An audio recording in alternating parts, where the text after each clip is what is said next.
Bienvenidos y bienvenidas a una edición más de Temas y Debates. Les saluda Ricardo Sosa. El tema en esta oportunidad, el transporte público de pasajeros, posibles soluciones, recomendaciones desde la visión del sector empresarial. Para ello contamos con don Catalino Miranda, presidente de Fecuatrans Inversiones y Negocios, a quien le doy la más cordial bienvenida. Muchas gracias, Ricardo. Es un gusto estar en tu programa y dirigirlos a todos los salvadoreños, porque hoy estamos conectados por medio de redes sociales por todas partes. Así que es un gusto y agradecerte tu invitación, y estamos ya preparados para qué es lo que va a pasar en esta hora de tu programa. Don Catalino, usted es un hombre símbolo, es un emblema de la industria del transporte público de pasajeros, pero en muy pocas ocasiones se ha conocido su historia, sus inicios, sus orígenes. Yo he podido escucharle y seguirle a través de diferentes entrevistas de opinión desde hace muchos años, y en muy pocas ocasiones usted se le permite compartir su experiencia de vida. ¿Cómo es el origen de Catalino Miranda en el servicio del transporte público de pasajeros? No es en una coronela, no es manejando una industria, sino que es comenzando desde los niveles operativos en la industria. Mira, en primer lugar, me dediqué a esto después de tanto afán en la vida, es porque me agrada. Y hay un viejo adagio y refrán de los ancestros que dice: si tú encuentras una horma del zapato, vas a caminar bien. Si te queda apretado, te vas a llenar de ampollas y no vas a poder caminar. A los 11 años ya me gustaba por lo menos llegar a la terminal de Oriente, a ver qué era lo que estaba pasando. A los 12, 13 años ya anduve en la puerta de atrás. A los 15, 17 ya cobraba. Conocí muchos empresarios exitosos, como de la 111, las Indias Bonitas, las de don Toño el Ciego de San Miguel 301, don Daniel Cañas Domínguez de San Vicente, don Victorino Guzmán, Miguel el Toro, la Guevara, y un montón de empresas a nivel nacional. Conocí también, aparte de cuando el transporte estaba organizado en empresas de transportes y cooperativas. La sobreviviente aquí es la COPAT, la 4 no, se perdió la Consintran, se perdió la TAL de la Libertad, se perdieron muchas empresas, la Flecha de Oro, ¿verdad?, que era la ruta 8, y algo otras rutas más que solo eran dos dueños, los Contreras y algo otro que el Chepe Duque, algo así, pero antiguos. Esto conllevaba que eran dueños, pero como lo que ya recordamos de esas épocas, el transporte estaba, pero bien organizado, pero los sindicatos, la presión en aquel momento que los militares gobernaban, la presión de los sindicatos, ¿verdad?, se vino encima, que ellos querían administrar el transporte, los trabajadores, y el gobierno en turno les accedió por ahí por los 70, ¿verdad?, ya acercando en la década de los 80, 70, en ese intermedio. Ahí se desarmó la industria del transporte, porque a los 2 meses no tenían para combustible, no tenían para llantas, no tenían para pagarle, y quebró, el urbano quebró, quedó solamente los interdepartamentales. Ahí nace que el que tuvo la oportunidad y apoyo de la familia, el motorista, el cobrador o X persona, logró levantar un bus de los que estaban ahí, y ahí nace nuevamente el hombre bus, que es el que hoy se ha venido organizando. Yo entré el 2000, el 98 ya estaba ya como entrándole a pegar los picotazos, como decimos en buen salvadoreño, ¿verdad?, allá a la vida empresarial en la industria del transporte. Y lo que más me ha valido es que no me he movido, he reconstruido cooperativas. Hoy es un grupo empresarial bastante fuerte, con 9 empresas, y en el 2001 recuerdo que tuvimos el primer encuentro empresarial donde se le llamó a la mayoría de empresarios, ¿verdad? Visionarios, a que se construyeran en empresas. Porque una empresa contribuye al fisco. Una empresa contribuye con todas las de la ley. Una empresa, ¿verdad? Está vigilado por todo el mundo. Y hoy al final con la delincuencia, hasta por las bandas de criminales estábamos siendo vigilados.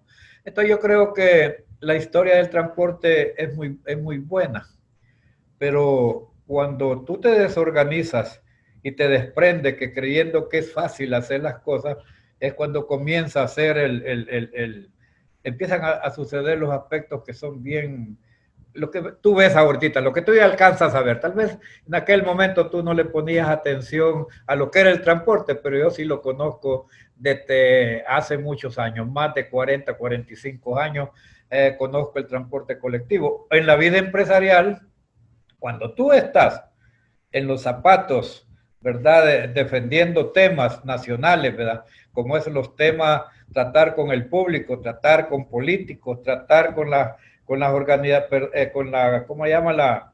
Lo que están gobernando, ¿verdad? Una política de Estado. Entonces tú tienes que determinar una sola acción, ¿verdad? Trabajar en política de Estado o meterte a politiquería barata, ¿verdad? Entonces desde el 2011 se dio un giro, 2010 a 2011 se dio un giro a dejar a un lado la política partidaria y trabajar en políticas de Estado, que es la que ha pegado mejor resultados. Se empezó a reorganizarse nuevamente en el 2001, cuando se le llamó a la medida empresarial. Aquí todavía hay empresarios que siguieron el lineamiento que se hizo con el guión que se hizo en esa oportunidad. Tenemos el grupo Coancusán, tenemos el compañero de Apopa, ¿verdad? De las 45, algo otras, como unas 10 o 20 rutas se convirtieron en empresas y en grupos empresariales. Esa verdad, como dice que construyeron, hoy soplan los vientos, se arma otra cuestión y todavía resistimos. El ministro a veces pega sus cucharazos en contra, el viceministro es un técnico, el director es técnico, pero hay que soportar la política. Pero aún así seguimos dialogando. Y si nosotros perdemos esa perspectiva del diálogo, que es la base esencial de encontrar el éxito, porque en el tema del diálogo, cuando es sincero, no hay vencidos ni vencedores, lo que hay son acercamientos. Y es lo que nosotros, ¿verdad? Como FECUATRAN, Inversiones y Negocios y otros aliados, hemos buscado con el gobierno actual. Dialogar, no cansarte, no salir enojado, al que te digan no. Así me decía un colono de mi papá, decía, ¿verdad? Mira, si te despreció hoy tu novia, volverla a llegar, tal vez ya está contenta en la tarde. Pues en política de Estado es igual. A veces el ministro anda cansado, el director, en esa oportunidad no pudiste, pero hay que replantear. Si vos replanteas las cosas y van acorde a lo que es la parte técnica de lo que nosotros queremos y ellos lo entienden, pues el problema, Ricardo y pueblo salvadoreño que nos escucha o que nos ven, el problema es que, como dicen todos, ¿verdad? Si sale un policía violador, creen que todos los policías son violadores, ¿verdad? En el transporte es igual. Quieren ver al gremio de la misma forma. Yo siento que no, porque no todas las rutas son iguales. Todas tienen diferentes recorridos, diferentes problemas. Todas no van a ser iguales. Por eso es que la lucha de tu servidor ha sido, ¿verdad?, que se cambie el sistema intermunicipal, interurbano y que se hagan los tratos tarifarios a través de cuántos kilómetros recorres en tu ruta. Don Catalino, luego de la posición de cobrador, usted pasó también a conducir unidades. ¿Y cómo se da ese salto de convertirse en empresario? ¿Cómo se le da la oportunidad a usted, luego de mucho esfuerzo, de mucho sacrificio, de mucho sufrimiento, tener la oportunidad de convertirse en empresario? Aquellos buses que usted posiblemente limpió o que veía los diferentes colores, los diferentes emblemas. ¿Cuál era el sueño de Catalino Miranda, o realmente no pensaba en convertirse en empresario? Mira, fíjate que la historia y la vida tiene muchas ironías, pero nunca dejé de pensar, ¿verdad?, que me gustaba el transporte colectivo. Quise ser abogado y me quedé a media cuchara porque no terminé los estudios. Me quedé a media, ¿verdad? Fueron las dos carreras que más me agradaron, ¿verdad? La agricultura, mi padre era agricultor en pequeño, iba algo de mal gusto, ¿verdad? Ir a la milpa, aguantar sol 8, 12 horas, pero le hacíamos frente y así estudiábamos. Pero dio un giro de andar de tanto, ¿verdad? En varios departamentos, municipios, urbanos, trabajando, ¿verdad? Como ayudante o como cobrador. Siempre hay motoristas que le ven la necesidad a la juventud, ¿verdad? No todos, ¿verdad?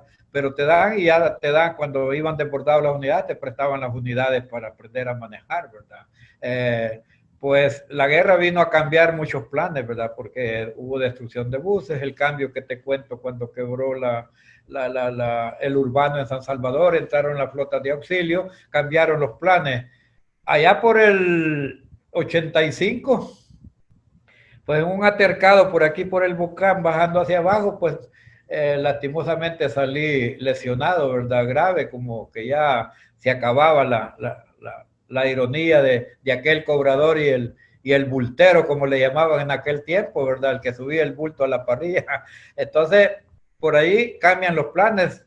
La mente dio un giro porque el encuentro de la guerra estaba bastante cruel en esa fecha y logré emigrar para Estados Unidos 12 años, ¿verdad? En esos 12 años me dediqué a los negocios también. Trabajé para la ciudad de Los Ángeles, hay muchas ciudades allí, no vayas a creer que de ejecutivo, ¿verdad? Manejaba un trucker de 12 toneladas, lo que me sirvió haber andado con conductores del transporte colectivo. Manejábamos un trucker de 12, 14 toneladas, ¿verdad? Y ganaban los ayudantes míos, se ganaban el dinero yo por manejar y ellos como armadillo, como cuzuco, limpiando tragantes, haciendo un montón de cosas, pero los pagaban bien.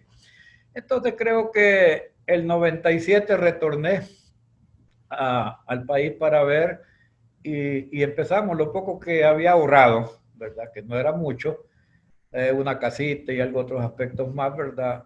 Mi sueño dije, no, voy a convertir, voy a comprar unos 3 taxis, unos 4. Pero resulta que el primer día que me iba a entregar, sí compré uno. Pero el día que me iba a entregar me le habían quebrado el parabrisas, el chofer era bolo, se había ido a meter a la fosa y me lo traía destruido. No traigo para taxista. Pues di otro giro y no me gasté el dinero hasta que logré encontrar, ¿verdad? Donde ahora estoy, encontrar unas líneas que hicimos negocios, ¿verdad? Las unidades y sustituí. A los 6 meses, un año, algunos directivos que estaban en ese momento, ellos corrieron la voz para que me convirtiera en presidente de la cooperativa. Y claro, algunos amaban la modernización, otros no, les gustaba el desorden, y viera qué complicado es, pero cuando iba llevando la empresa a unos niveles, todos querían ser presidentes, ese era el problema, ya me querían quitar y que ya no servía, pero lastimosamente las cooperativas son democráticas, solo tenés 2 turnos, no te puedes turnar, pero en vista de que se agotaba el crecimiento y el conocimiento tenía un límite, logramos tener mayoría para convertir una sociedad anónima, donde se iba a hacer en base a inversión una parte sin desaparecer la cooperativa. Y se comenzó el afán. Y ese afán hoy hemos llegado, decir, a trabajar fuertemente con varios gobiernos en políticas de Estado y se logró modernizar. Hace 8 años ya la empresa se convierte en la primera, ¿verdad? No las últimas, de tener su propia plataforma satelital, tener sus propios controles, empleo, tuve que viajar a varios complejos donde salen jóvenes talentos, ¿verdad? Para manejar computadoras y mano de obra joven, que te arriesgas, ¿verdad? Pero invertís en la nueva juventud, que es el poco apoyo que se encuentra dentro del Estado, es decir, instituciones del Estado, que, como decir Alemania, ¿va? Alemania a ti te dice, mira, aquí a costes o X empresas, aquí hay $500,000, no son retornables, pero me vas a capacitar 50 trabajadores, con los de ley, parejo. Entonces, claro, con gusto lo haces, ¿verdad? Tú no retornas el dinero, pero el gobierno, por medio de las cosas sociales que ellos pagan, ¿verdad? Lo legal, ellos recuperan su dinero. Yo creo que el dinamismo de las economías de mercado nos hace falta mucho aquí, Ricardo, porque yo creo que entrando en detalle sobre la vida, ¿verdad? Que no vayas a creer que ha sido el pueblo cuando lo ve, cuando otro. Hoy que las empresas están construidas, cualquier mundo te pega un hachazo y que cree que el árbol no ha costado regalo, que el árbol, ¿verdad? No hay que prepararlo, hay que cultivarlo, hay que tener suficiente capacidad y no tener miedo para estar con las instituciones bancarias enjaranado para poder sacar las empresas adelante. Convertirse en empresario no es de cualquiera, es una virtud, es como cualquier otra profesión, porque si no todos fueran empresarios, por eso es que Dios dejó limitado ciertas cosas, van a haber abogados, van a haber policías, van a haber funcionarios. En el fútbol es algo atónico que vos ves, el árbitro hasta hoy, a mis tantos años de vida, nunca he visto que se haya arrepentido cuando ha pitado un penalti, sea chueco, sea bueno, es recto, aunque lo trompeen, como decimos en la cancha, gol es gol, y aunque haya sido chueco el gol, pero yo nunca he visto, si tú conoces alguno, pues lo podemos dejar en la línea para que la gente lo discuta, que si hay árbitros, ¿verdad?, que se ha arrepentido, pero hasta hoy a estas alturas no he encontrado ni uno. Entonces, en la vida empresarial es igual. Hoy que nos conlleva, ¿verdad?, a estas negociaciones, no es de pelearse con el gobierno, es de negociar con el gobierno, es de entrarle. Los políticos buscan en qué se equivoca el gobierno para ver cómo le saca el clavo, pero ese es político, yo lo estoy viendo de lo técnico empresarial. Por eso es que recuerdo aquellas palabras antiguas cuando le dijeron, bueno, tiene que morir este hombre. No, pero hay que apelar al César. Bueno, si ya no lo resuelven, ¿verdad? El ministro y el viceministro, hay que apelarle al presidente Nayib Bukele. Y decirle, mire, usted sabe que usted es empresario y que no se puede vivir tapado de la nariz y de la boca porque el coronavirus se lo lleva, principalmente de una aflicción o de cualquier otra cosa. Los emprendedores deben de apoyárseles. Yo creo que en este caso no solo estoy hablando del transporte, Ricardo. No te estoy hablando que también aquí hay otros sectores que están enfrentando una situación difícil en nuestro país. Y el sector más complicado, que para uno, ¿verdad?, será quizás ni el 0.1% lejos, que se haya arrepentido de su profesión, son los de salud. Porque no esperaban venir este golpe que ellos están recibiendo, estar al frente, ese sector de estar al frente con esta maquinaria y este problema grande que los científicos estaban observando y leyendo, que manifestaba un científico que a veces 4 horas en 24 horas duerme. Entonces también son otros sectores que están en la rebusca, pero al final el que encontró la vacuna o el control la dosis terminan pobres, pero los países ricos se enriquecen del negocio. Entonces yo creo que el transporte en el país siempre hay que buscarle una facilidad de transporte al pueblo. Por dos razones. Mucho la gente critica el por qué los gobiernos luchan por dar una compensación a los transportistas del pasaje. No es subsidio, es una compensación a la tarifa. El gobierno lo que piensa siempre que hay un 33, un 40% de gente pobre. Y gente pobre que tiene 7 hijos y que tiene que salir a estudiar. Y si ya le toca pagar $1, como lo está haciendo actual para transportar de un punto a otro, que son $2, esto en un mes ya no te va a aguantar la población porque va en detrimento de la economía de ellos. El colectivo, la ventaja que tiene, que hay negociaciones con el Estado y no se puede comparar como otra industria, porque yo le ponía un ejemplo, un salón de belleza, ¿verdad? Te da todas las prestaciones, alcohol gel, hasta mascarilla y todo, pero te le sube el precio al corte, ¿va? Y nadie lo regula, el transporte está regulado. No podemos nosotros ni tan siquiera trasladar el IVA, porque estamos exentos de IVA. Gracias, don Catalino, por esta primera parte del programa en la cual hemos conocido más del hombre, del empresario, de la persona, Catalino Miranda, sus orígenes, cómo ha ido ascendiendo y cómo la ayuda y la providencia de Dios ha estado con usted y también el esfuerzo, el sacrificio, su vida fuera del país para poder regresar al país y cumplir parte de sus sueños al hacer sus inversiones y ahora convertido en un grupo empresarial importante, no solo en El Salvador, sino en la región centroamericana. Al regresar, las problemáticas del transporte público de pasajeros y las posibles soluciones desde la experiencia y la visión de Catalino Miranda. Regresamos.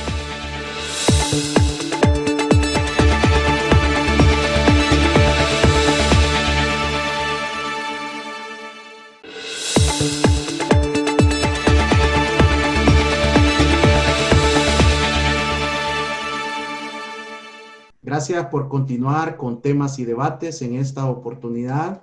El tema, el transporte público de pasajeros, posibles recomendaciones y soluciones desde la visión de Catalino Miranda, presidente de Fecuatrans, Inversiones y Negocios. Don Catalino, ¿cómo surge este tema tan polémico de la compensación?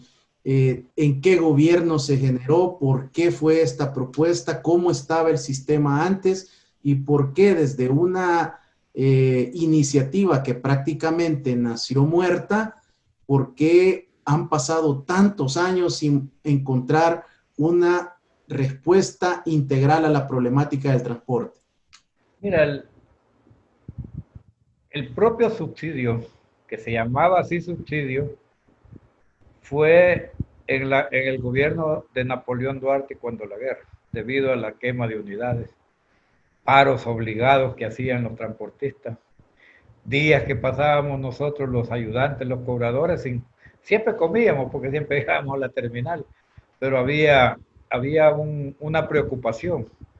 Entonces el Duarte congeló, ¿verdad?, en parte de subsidio el diésel. No era que les daba dinero, pero era como que también otros negocios que lo tuvieran a un precio fijo durante varios tiempos. Esto lo vino a quitar, ¿verdad? Algunas empresas lograron, ¿verdad?, tener oxígeno. Algotas solo repusieron las unidades que fueron destruidas en aquel tiempo. Otros, ¿verdad?, lograron crecer, pero ya no eran aquellas empresas que te hablé al inicio. Ya era otro tema más delicado del hombre bus, el hombre microbús y algunas empresas que se salvaron en aquel tiempo cuando querían los sindicatos el transporte colectivo. Entonces, Francisco Flores, es verdad, en el año, por ahí antes de irse, poco más o menos, les quitó el subsidio. Por ahí por el 92, porque parece que el 94 entró Tony Saca, si mal recuerdo. Entonces, creo que allí desaparece el subsidio. Y les dijo, no les voy a dar tarifa, ni respiro, ni buchinches, dijo el presidente, ¿verdad? Entonces, claro, tiró a muchos a la ruina, ¿verdad? Otros siguieron trabajando, terminaron unidades presas en Chancayo, terminaron el cuartel allá por Caballería otra, hubo bastante manifestaciones, aquí todavía hay algunos compañeros que hicieron esa lucha. En esa lucha, ¿verdad? En esa lucha tan fuerte, ¿verdad?, que se dio, en la entrada, ¿verdad?, que ya fue en el 2000 y algo, ¿verdad?, ahí había una confusión de los tiempos de Tony, de Paco Flores cuando lo quitó, creo que fue por ahí por el 2002, ¿verdad? Porque por el 2002, porque yo ya estaba acá, ya había entrado yo en el 97 para acá. Entonces yo creo que Tony Saca cuando gana, ¿verdad? Y para serte honesto, ¿verdad? Y que el pueblo quizás no se enojen conmigo, o porque nunca recibí un premio Nobel por los transportistas tampoco, el inventor nuevamente, ¿verdad?, de que tenía que dar la compensación nuevamente fue tu servidor. y se entró la negociación con aquel equipo de gobierno en aquel entonces, y que en aquel tiempo el sector Actobús no quería, ¿verdad?, que los microbuses entraran y siendo el actor, ¿verdad? Entonces, al final se logró por primera vez que el sector microbús entrara, digamos, en un plan de nación sobre ese tema. Hasta hoy ha sido bastante un punto de discordia, quizás. No te voy a decir que el 100%, ¿verdad?, ha sido manejado a cabalidad, pero muchas empresas hemos cumplido con los requisitos que el gobierno pide. Algo otros quizás podría aprovecharse, ¿verdad?, de las situaciones que se dan dentro de, dentro de los sistemas, pero yo creo que eso no debería de ser tan válido, ¿verdad?, sino que todos tuviéramos esfuerzo. Pero a la par de esto venía la parte inflacionaria. No te daba el tono de la compensación con los costos. Subieron lubricantes, todo lo que es insumo, la canasta básica. El último tiro de gracia, ¿verdad?, fue el 2008, que ya todos conocemos, lo del petróleo, que tuvimos que pagarlo alrededor de los $5 el galón. Eso, la economía quedó destruida en las empresas de transporte. Ahí doblaron la compensación. Todavía estaba el presidente Saca y se dobló a 800 para medio compensar y 400 a los microbuses para compensar las responsabilidades financieras y compensar los costos operativos del combustible. Imagínate una unidad que gasta 20 galones para prestar el servicio al pueblo a $5, son $100 de combustible. 20, $25 al conductor, al cobrador en aquel momento que existían, ¿verdad?, otros 15, allí son $140. Y el promedio anda por esa cantidad. Entonces la despreciación, tu utilidad, el mantenimiento, que es el 14% universal para mantener las unidades, como decimos, de toque. Entonces yo creo que es por ahí donde ha venido las fallas en el transporte colectivo, y aún así, al pasar esta crisis, se logró, ahorita están decir dentro del banco hipotecario, a cerca de 152 millones de dólares que los empresarios hemos invertido para la renovación de flota a nivel nacional. No es solamente así. Te estoy hablando solo del hipotecario. Estamos también en otros bancos privados y bancos cooperativos con deuda. Porque si no tenés, por eso te hablaba al inicio, si vos no tenés valor, no te metas en negocio. Vas a salir asustado. Hoy que vino el coronavirus, ¿verdad? Nadie estaba preparado. Ni el gobierno, ni los empresarios, ni las micros, aún hasta el vendedor ambulante no estaba preparado para el acontecimiento del coronavirus. Pero el empresario no debe deprimirse, porque si se deprime, te vas a morir, no te va a matar el coronavirus, sino que la depresión. Por lo tanto, nosotros hasta estas alturas sabemos que hay una crisis severa. Sabemos. Tal vez no porque no podamos comer, sería mentira, porque tampoco puedo vender el carro donde ando, porque hay que moverse para el otro lado, para un lado a otro. Pero a lo que se refiere, ¿verdad? Ese marketing, ese mercado que por más de 40 años que tienen estas empresas, de que se tiene ese mercadeo ya bastante elevado, con una venta bastante elevada, ¿verdad?, para poder subsistir los costos operacionales, los costos administrativos, los costos operativos, los costos financieros, pues eso es lo que deja mucho que desear. En este momento, que te diga, ¿verdad?, alguien, ¿verdad?, con acción de tener repunte político y subirse, ¿verdad?, como la hormiga encima de la cucaracha cuando va muerta, creo que no es un tino muy adecuado, como dice el dicho, ¿verdad? Hacer del árbol caído leña como que no conviene. ¿Por qué? Porque yo creo mucho en el karma y por eso me alejo. Por eso me ves que públicamente, y la población, en mi humildad, con lo que lo hago de corazón. Cuando tú me das esta entrevista, lo hago de corazón. No lo hago por estar en la pantalla hablando algo que no es cierto, sino que estamos hablando algo que te nace del corazón, que te sentís. ¿Por qué me retiré yo de la política partidaria?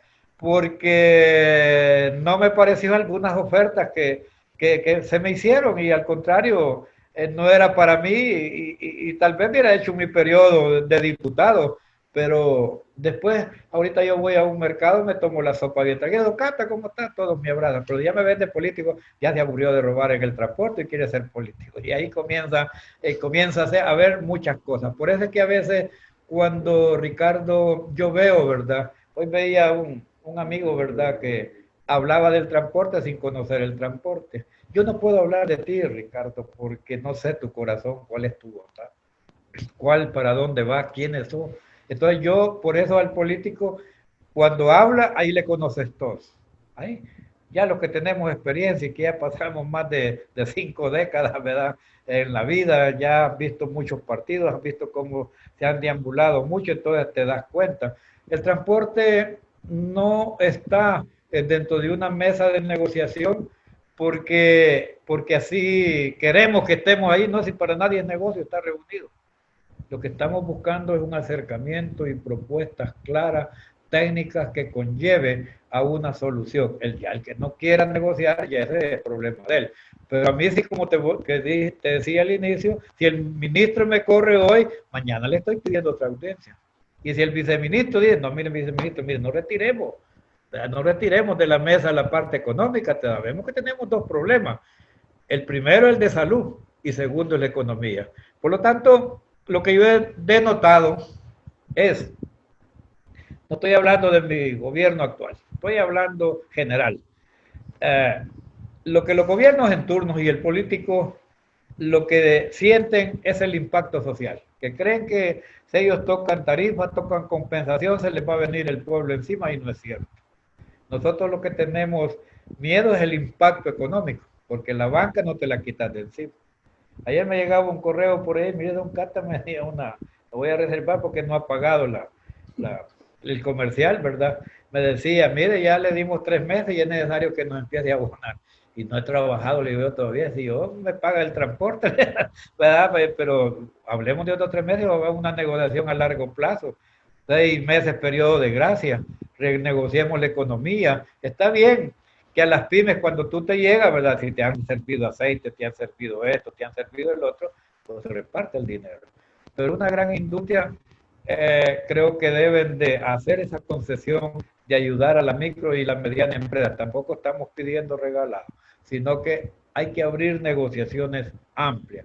Yo creo que el presidente Bukele, ¿verdad?, tiene dentro de su mente, ¿verdad?, ayudar a todo el mundo, pero sabemos que no alcanza. Estamos conscientes que no alcanza, porque yo estaba viendo, te decía fuera de cámara lo del IVA, ¿verdad? Cuando se creó 1900, ¿verdad? 94 se fijó la tasa al 10%, ¿verdad? Y hasta ahí, de ahí, cuando llegó Calderón Sol, dijo, ya no alcanzamos, están pidiendo puentes, están pidiendo esto, están pidiendo el otro, ¿verdad? Hay que subirle 3 puntos más. Hoy tenemos el 13%. Fíjate que hoy en la mañana en un matutino dice, el transporte en Nueva York con un déficit de 16.200 millones para el 2024. Y entre medio de lo que yo estoy leyendo dice, no culpan a Donald Trump, culpan al coronavirus. Entonces, ¿qué es lo que hay que hacer? Negociar. En este caso, con bancos internacionales. Nosotros no tenemos ese acceso más que solamente a la banca privada, bancos cooperativos y bancos federales. Pero si tú, el gobierno, nos da la mano para salir sobre este tema, automáticamente lo que actualmente ha generado, ¿verdad?, estos fondos que no hemos trabajado, la pérdida de nosotros la vamos a ver al final con 6 o 1 año más del plazo que teníamos, que ese es lo más justo que puede suceder, porque yo creo que es válido, es válido. Creo que el fideicomiso va, pero ese es para reactivación, no para pagar cuentas viejas. Así es que mira, dime. Sabemos que el señor viceministro de Transporte y el director general de Transporte, como parte de su equipo, también de asesores, son personas técnicas, son personas que no se duda de su capacidad y de su conocimiento, su preparación en temas de transporte público de pasajeros y de sistemas de transporte masivo. ¿Cómo están las conversaciones? Lo que se ha escuchado en las últimas horas de parte de las autoridades del viceministerio es que las conversaciones continúan, que el diálogo se mantiene, no hay ruptura. De parte suya, como un hombre ya con sabiduría, con experiencia, que ha venido enfrentando esta problemática con diferentes administraciones del Ejecutivo, ¿cuál es el momento que se vive al finalizar esta semana con el gobierno de la República? Mira, en primer lugar, hay armonía, pero esto es como un partido de fútbol, ¿verdad? Que nadie quiere dejar sin meter el gol. Estamos frente a un equipo técnico bien preparado, ya lo dijiste, y no poder llegar con burradas, ¿verdad? Presentar algo que se te vino o se te ocurrió. A ellos hay que presentarles las cosas como deben de ser. Sobre esa base, Fecuatrán Inversiones y Negocios ha sido muy cauteloso y ha presentado cosas coherentes de revisiones tarifarias. A mí me satisface que tuvo la ministra de Economía en casa presidencial cuando se hizo el primer intento de abrir la segunda fase, que íbamos en la segunda fase. Me alegra por dos razones, ¿verdad? Porque son técnicos. Entonces mi postura es, miren, hablemos técnicamente, ¿verdad? ¿Cuánto realmente es la tarifa en el país? Y de ahí que se comiencen las conversaciones para llegar a una medida media para construir una tarifa social sostenible. ¿Cuáles serían las condiciones que nosotros pondríamos? Renovar la flota, hacer empresas, ponerle tecnología, no tanto de punta, pero hay que comenzar con el GPS, tener controles específicos, que es lo que quiere el gobierno, ¿verdad? Entonces, pero todo esto pasa, ¿verdad? Hay que proponer una política integral de todo el problema. Yo estoy convencido y le he propuesto que debemos de comenzar con el ANS. ¿Qué es lo que está pasando en el área metropolitana, donde abarque los municipios alrededor? Separar las intermunicipales y separar por kilómetro recorrido la tarifa, porque no puede ser universal. Dios nos dio un cerebro, pero hay unos que con respeto a unos nacimos más brutos que otros o no queremos entender la vida, y todos somos humanos y estamos hechos con los mismos caracteres, pero en conocimiento se falla. Entonces yo creo que no se puede tratar, ¿verdad? Yo no estoy de acuerdo que técnicamente, ¿verdad? Juzguen a las empresas igual con el desorden, porque estamos al frente de un 19,000 a 25,000, ¿verdad? Gente que es ilegal, y tú mismo lo has visto hoy en la calle, va como la gente está transportando, pero hoy creo que es una necesidad de la gente. Aquí tengo yo los pedidos que la gente me dice, mire, nosotros gastamos $3, ¿y cuándo comienza? No, le digo, nosotros no queremos brincarlos la tranca, vamos en la fase 2, y durante el árbitro central le digo yo, no pite, le digo, nosotros no podemos hacer. Tengo entendido que no hay ley que no lo podamos hacer, pero tampoco vamos a desobedecer los principios de una democracia y el entendimiento, los motivos que el Ministerio de Salud da para que nosotros estemos resguardados. Por lo tanto, el resguardo tampoco es a cambio de decir, mire, pero nosotros ya los vamos a morir de hambre. No, hay que seguir negociando. Dos negocios. La parte que el acto de salida en la fase 2 y negociar con la banca. Esos dos aspectos tenés que tener. Porque de cara a una realidad, no una cara política, porque si lo van a tratar políticamente, te pueden obligar a salir, sí, pueden, ¿verdad? Pueden haber sanciones. Yo creo que decía, los libros bien sabios, dice que para nadie es negocio, dice, ¿verdad? Para nadie es negocio enfrentarse cuando pueden haberse soluciones. O sea, te hablo que dice que antes de llegar a un juez es mejor ir hablando, porque puede hacer que ese juez esté molesto, bien frega uno, frega el otro. Entonces mejor hay que negociar.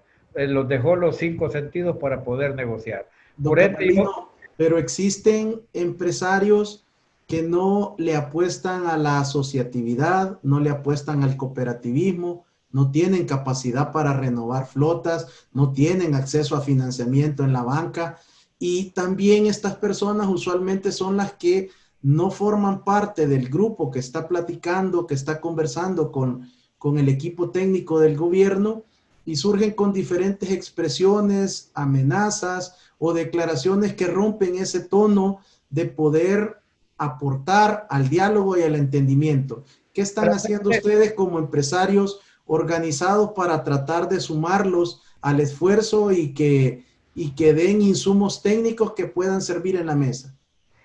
Tu servidor, Ricardo, y pueblo salvadoreño, ya te hablé un poco del 2001, donde se habló del encuentro empresarial más grande que hizo FECOATRAG en aquella oportunidad, donde estuvieron funcionarios, estuvieron también parte de la Universidad Nacional Técnico de Ingenieros, no oficial de la universidad, hubieron otras personas de calidad, como decimos, muy avanzada en ingeniería, viceministros, diputados de la Comisión de Obras Públicas, tenemos los proyectos que se presentaron en su momento, fue cuando apareció Tajal. Lo que tú mismo estás viendo fue una cosa tan pujante cuando Yudes estuvo de viceministro, que el único que no le aturró la cara fue FECOATRAG Inversiones y Negocios. Y hoy, ¿verdad? Que el destino, que aquellos eran unos jovencitos que eran técnicos ahí, ahora son autoridades del BMT, y ellos saben cuál es mi pensamiento, pero te vuelvo a repetir. Esto es como una cancha de fútbol, ¿verdad? El equipo contrario tiene que, él defiende al gobierno y yo tengo que defender a mi gremio y a mis propias empresas. Pero esto no quiere decir que haya un aislamiento de ambos. Entonces, como ellos son técnicos, que ya tú lo bien señalaste y es muy cierto, pues nosotros tenemos que presentarles cosas técnicas para tener acercamientos técnicos y que de ahí se derive, ¿verdad?, una tarifa social sostenible con el tiempo, donde la gente la pueda pagar, donde la gente pueda viajar, donde los empresarios podamos cumplir con todas las obligaciones. Porque aquí hay decretos, aquí todavía hay decretos del general Martínez, que vale 25 centavos de multa porque un abogado no te presente algún escrito en la corte. Ya ni se acuerdan de esa ley. No le han dado vida, pero si alguien la pide y se aplica, 25 centavos no te lo presenta y mejor te da la cobra, que en la que eran 25 centavos de Colón, imagínate. Entonces, la jurisprudencia en nuestro país nos han dejado una historia bien nefasta cuando solo se hace vía decreto para que vos obedezcas. Yo creo que las cosas, cuando te sancionan o que te quieren imprimir, ¿verdad?, tanto a las empresas, a las micros, a puros decretos, yo nunca he estado convencido. Debe de haber libertad para poder dialogar, acuerdos sensatos para poder dirimir conflictos. Hay que ponerse, ¿verdad?, no solamente del lado de vivir, ¿verdad?, como empresario, sino que también cuánto puede pagar la población con estudios socioeconómicos de la familia. Nuestra fundación hizo un estudio y nos daba que el 33% que deriva por tener muchos hijos o derivan por extrema pobreza, que no saldrían en el transporte colectivo. Es ahí donde deben de haber los acercamientos a quién hay que darle las compensaciones para que puedan viajar. Pero de ahí, las demás personas, digamos, han tenido lo que ya ganan más del salario mínimo, ¿verdad? Tienen ya la chance de pagar un par de centavos más. Por ende, yo creo que hablar con franqueza a un pueblo no es ningún delito. Lo que se necesita son acuerdos. Don Y Catalino, ¿han tratado ustedes de orientar a los actuales funcionarios del gobierno del presidente Bukele, que ya se tiene experiencia en el sentido de que el expresidente Elías Antonio Saca, en una medida desesperada, trató de influir en la mente de los votantes haciendo una disminución al transporte público de pasajeros y otra serie de ofrecimientos, y aún así no ganó? Por lo tanto, ¿ustedes le han trasladado esta opinión, estas experiencias a los actuales funcionarios, en el sentido que hay un momento que un gobierno debe de asumir y tratar de buscar de una buena vez y para siempre una respuesta integral a la problemática del transporte público? Fíjate que por decirle que lo que tú mencionas, fui testigo y fui actor de lo que tú estás diciendo. Y fue mi pregunta, porque los dos estábamos frente a frente con el presidente Saca. ¿Vas a ganar las elecciones si bajas los 5 centavos a los buses? Se me quedó viendo, ¿verdad? Pero si gusta, habla con el otro líder, le digo, y habla con otro. Por mí le dije, te diga que no, siempre lo vas a hacer porque ya lo tenés en la mente que lo vas a hacer. Creyendo otra cosa, ¿verdad? El resultado fue que ya todos conocemos. ¿Qué quiere decir con eso? Que una tarifa mínima con la que yo hablo, social sostenible, no incide cuando la gente le vuela el ojo a un líder para ponerlo como gobierno. Las legislativas y municipales es otro pisto, porque un montón de funcionarios y la gente va, no, yo voy a votar por don Pedro, por don Juan, pero en las presidenciales es bien difícil. Si tú no, bajar el transporte o bajar la energía, bajar esto, por quedar bien, eso no incide, es tu carisma en la forma que vas a tratar a tu pueblo, la forma que vas a estar con tu gente, la forma, eso se llama un clic, una sabiduría popular, que te entienda. El letrado siempre te va en la categoría, decir, con el respeto, ¿va? Ese siempre te va a molestar porque no le pones Jerry's al pingüino, ¿va? Siempre te va a molestar porque no le pones la coma y punto y coma, ¿verdad? Siempre te va a molestar. No, si vos quieres ser político y gobierno, no es la tarifa que la que va a dirimir el conflicto para que tú seas presidente. Lo que va a dirimir el conflicto es tu carisma, tu amistad, tu bondad y tus creencias, las libertades de expresión, libertades de culto, conviene. No le interesa si allá le va a estar esperando un león a medio camino. Es como que el caso del presidente que tenemos actualmente. Él estaba designado para eso, votara yo, no votara o no votara yo, la gente ya iba a votar por él. Le echara zancadilla, no le echara zancadilla, le hubiera transporte colectivo, no hubiera, la gente quería que este gobierno estuviera y punto. Entonces yo creo que por eso es que yo no estoy de acuerdo y tu pregunta es muy sabia y muy sana en el tema mezclar la política con lo técnico, porque cada empresario tiene que tener una utilidad, una cantidad de fondos para la despreciación de la unidad. Tenés que tener una reserva legal para los conflictos legales con los obreros. Tenés que tener esa misma reserva legal para cuando hay accidentes y hay daños materiales o daños corporales. Entonces, cuando el político entra, yo veía un político joven, ¿verdad? Me voy a redimir el nombre y de partido, pero opinando del transporte colectivo. Y yo creo que nunca le ayudó a la mamá a vender un huevo en el mercado. Un cartón de huevo a vender, que el jabón Victoria, así porque valía 25, 2, 15 centavos uno y 2 por 25. Creo que nunca lo hicieron, nosotros sí lo hicimos. Y que nos rebuscábamos para comer. Entonces no podemos ir en detrimento por dos razones. Decía un periodista, Ricardo Panameño, en aquellos tiempos, decía, ¿verdad? Gobierno, ¿verdad? Que se pelea mucho con los privados, es gobierno que no cumple todo lo que prometió en campaña. Y eso quizás, ese periodista, quizás le voy a comprar la bola de cristal, porque yo ya vengo de ver, no solo aquí, estoy viendo también en Latinoamérica, a mí me gusta leer la parte del petróleo, donde nos va a afectar si va a venir la langosta, que si el petróleo subió en Nueva York, cómo está el conflicto Irán con los otros árabes, porque todo eso a nosotros nos afecta como países en vías de desarrollo. Entonces yo creo que la política es hermosa y los necesitamos.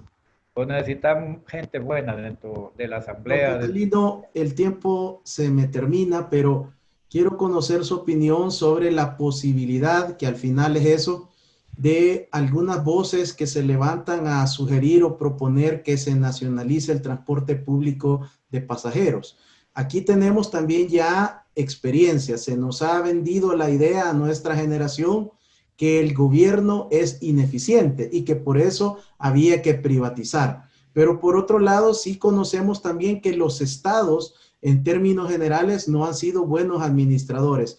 ¿Cuál es su opinión de explorar esta posibilidad si usted le ve que puede responder el Estado salvadoreño a retomar el servicio del transporte colectivo y que a ustedes pues se les dé una indemnización, se les compren las unidades, se les liquide y ustedes se vayan a emprender otro sueño y todas las unidades le queden con las líneas al gobierno.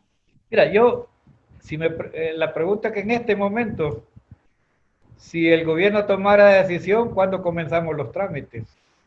¿Verdad? Porque ponerse a pelear cuesta arriba, ¿verdad? Ponerse a pelear cuesta arriba. Y si él quiere, si ya lo traen, ¿verdad? Un gobierno, no estoy hablando del presidente Bukele, estoy hablando del gobierno en turno, los que están en turno, dice, pues vamos a nacionalizar. Comencemos las negociaciones, pagámele a la banca, ¿cuánto es la parte cheje que me va a quedar a mí para seguir viviendo? ¿Cuál es lo que incide? Y si te puedo vender los motoristas, te los vendo todos con todos los carguacheros y todo también de un solo negocio.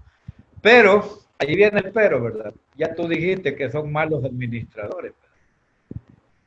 Y que es muy cierto, ¿verdad? Que el impacto social va a ser favorable, pero el transporte al fin lo vamos a pagar los otros ciudadanos a niveles. No lo va a pagar hoy los automovilistas, sino que lo vamos a tener que pagar el pasaje a la gente, los 6.346.000 que somos en el país, más otros impuestos que llegarían, porque cuando se nacionaliza, va en el presupuesto general de la nación. Tiene que comprarse las llantas por licitación. El bus puede pasar parqueado hasta 3 meses si no le aprueba la ley de licitación. Esto no es solamente de hacer las cosas, y esto creo que un abogado lo entiende perfectamente bien. Un letrado que ha estado en la universidad lo entiende perfectamente bien. Dar un paso de calidad. Y recuerdo los Diablos Rojos en Panamá. Para allá, con eso yo creo que quedamos claros que es una nacionalización. Dijo Martinelli a los Diablos Rojos, ¿verdad? A los dueños de los Diablos Rojos.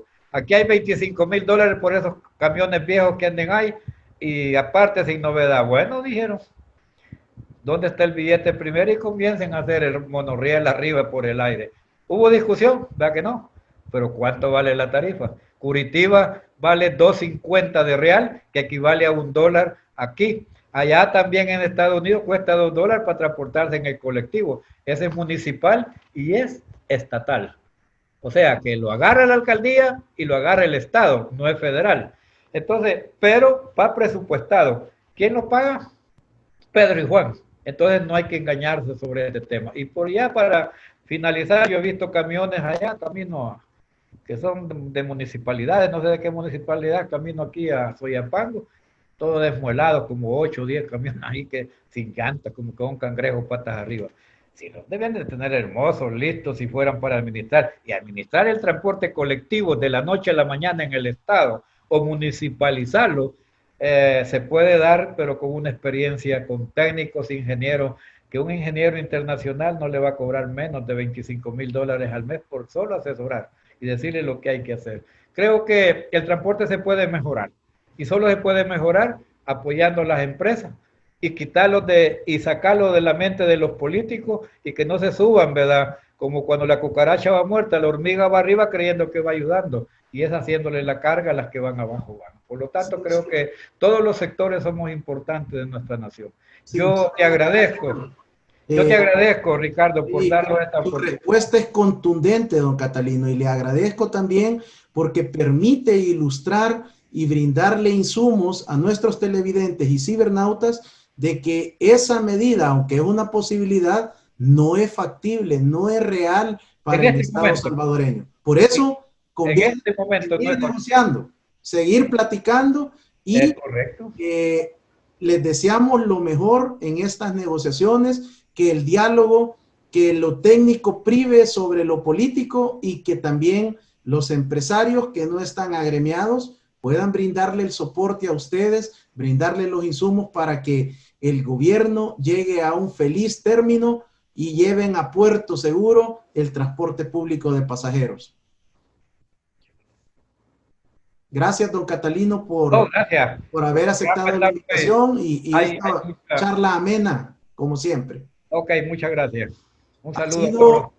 Catalino Miranda, presidente de FECUATRANS, Inversiones y Negocios, empresario, ícono del transporte público de pasajeros, quien nos ha compartido parte de su experiencia, cómo invierte, cómo surge en el negocio, el cooperativismo, la asociatividad y que ellos como empresarios organizados están privilegiando el diálogo, el entendimiento con el gobierno de la República. Bendiciones, hasta la próxima.